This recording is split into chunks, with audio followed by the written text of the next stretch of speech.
By the mid-1970s, the video game industry was in full swing. What just a few years ago had been a niche interest among a handful of computer geeks had grown into a multi-million-dollar industry with international reach. With so much money on the line, lawsuits were inevitable, and in 1974 Magnavox sued Atari, as well as several other companies, for violating their patent to Ralph Baer's technology. The suit proved pivotal for the industry. Magnavox claimed that in owning the patent to the brown box, they owned the rights to several concepts fundamental to video gaming, such as apparatuses for generating symbols upon the screen of a television receiver to be manipulated by at least one participant. Had Magnavox won, the history of video games may have gone very differently, as no gaming company, at least in the United States, would have been able to make anything without paying a royalty to Magnavox. Fortunately, the case fell apart.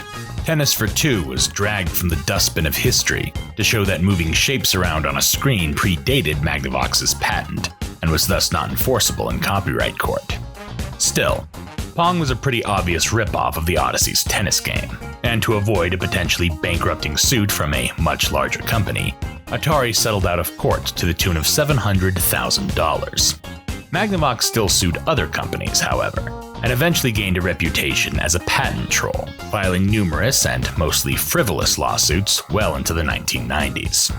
Now free from the threat of a potential lawsuit, Atari was free to expand its business. It made its own Pong console, the Telegames Super Pong, sold exclusively through Sears, and it developed new arcade games as well, such as the racer Grand Track 10, the puzzle game Gotcha, and the top-down shooter Tank. Yet gaming technology was moving faster and faster every day, and Atari was constantly at risk of falling behind, especially as larger, wealthier companies entered the market.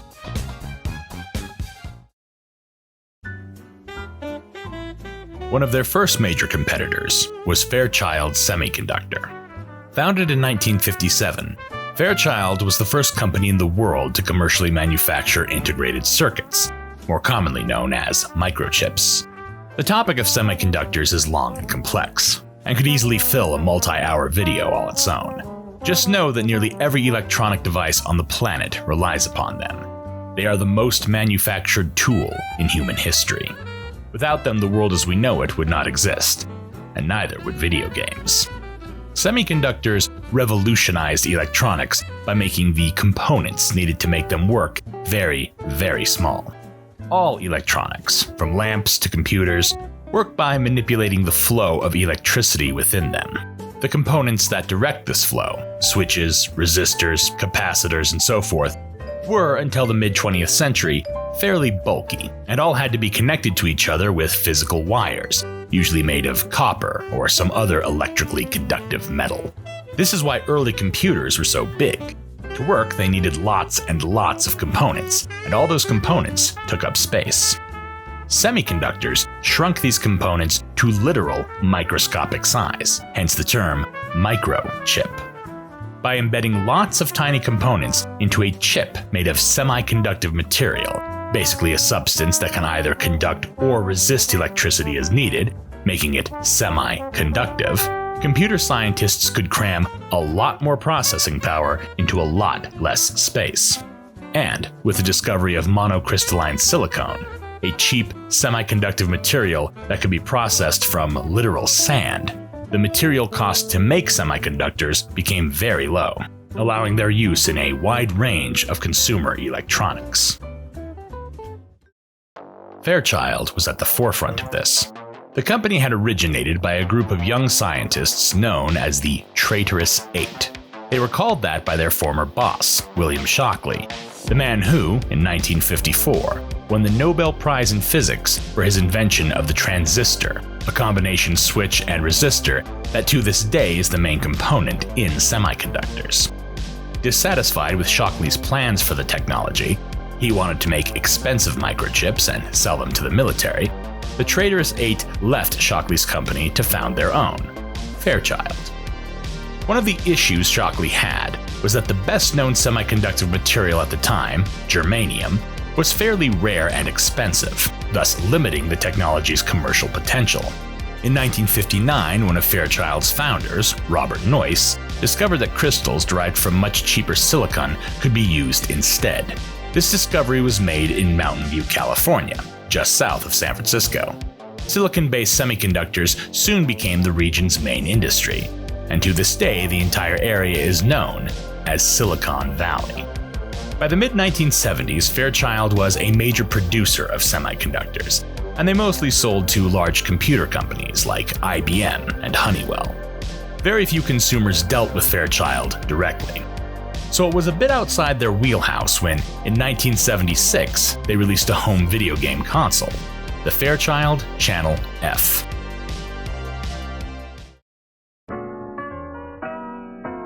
The Channel F was a major milestone in video game history. It was the first home console to use cartridges. The Odyssey and other early home systems came with their games pre-installed. A Pong console would never be able to play anything other than Pong. This created a problem for the industry. Would people buy a dedicated console for every new game? Would Atari be able to convince consumers to shell out the modern equivalent of several $100s just so they could play Quiz Show or Steeplechase at home? The solution, it seemed, was to make a console that could play different games, where the game could be switched out as desired, the same way one can change records on a record player. And with semiconductors, such technology was possible. The inventor of the video game cartridge was an African-American engineer named Jerry Lawson. Born in Queens, New York in 1940, Lawson was the son of a longshoreman and a city employee. His grandfather had tried to be a physicist, but institutional racism kept him from achieving that goal. Despite living in an impoverished and crime-ridden housing project, Lawson had a strong interest in science from an early age, and the people around him encouraged this interest. His parents provided him with chemistry sets, mechanical kits, and other scientific toys, and his first-grade teacher kept a poster of George Washington Carver in the classroom, telling Lawson that if he worked hard, then he, like Carver, could overcome institutional racism and make great achievements in the field of science. Throughout his teenage years, Lawson developed his engineering skills. He acquired a ham radio license when he was 13 and made money by fixing televisions around the neighborhood. He spent much of his free time at a local electronics store, Lafayette Radio, purchasing various components whenever he could afford them. After graduating high school, Lawson attended both Queens College and the City College of New York, but was unable to secure a degree at either. Undeterred, he moved to California in 1970 and took a job with Fairchild Semiconductor, where he worked within their sales department as an engineering consultant, basically someone whose job was to determine whether a given piece of technology was worth pursuing commercially. In 1974, a company called Alpex Computer Corporation made a home console prototype using semiconductors, which was different from how the Odyssey and most other Pong consoles worked. They approached Fairchild, seeking a licensing deal, and Lawson, impressed with the technology, suggested they pursue it. A deal was struck in early 1976, and in November of that year, the system went to retail. Lawson was chosen to head the project largely because he was one of the few Fairchild employees with video game experience, having designed one at home in his spare time. Knowing the limitations of pre-programmed consoles, and with Fairchild's sizable resources at his disposal, Lawson believed he could use semiconductors not just for the console itself, but for its games. Lawson figured out how to store game data onto individual microchips, and how to set those chips into little plastic boxes that could be inserted or removed from the Channel F at will. Thus, the video game cartridge was born. These would remain the main form of media for home consoles, and even some home computers, until CD-ROMs largely replaced them in the mid-1990s. The technology was viable, but it wasn't cheap. The console itself sold for $170, around $800 in today's money, and while it came bundled with a few games, each additional cartridge cost $20, or around $100 today. $100 to play this. Despite Lawson's best efforts, the Channel F was a flop. As with computer space, this new piece of technology baffled many consumers. Lawson recalled that on December 26th, his office was flooded with calls from confused people who had received the Channel F as a Christmas present. "Where did the batteries go?" one caller asked. The Channel F had no batteries. Another asked if urine was harmful to the system after her dog relieved himself on it. Several people thought it was an 8-track music player and were confused when it couldn't play tapes. By day's end, Lawson was so tired of fielding calls that when one customer asked why the system hummed, he snarkily replied, "Because it don't know the words, lady." Lawson blamed the system's failure on Fairchild's inability to understand the market. The problem was Fairchild still had a component brain, not a systems brain. They always thought themselves more important because they developed the circuit, but to a systems guy like I was, it doesn't make a difference to me who develops that little chip. But they didn't understand that, because they were coming from a different end of the spectrum. As a result, they didn't understand marketing when it came to dealing with end customers.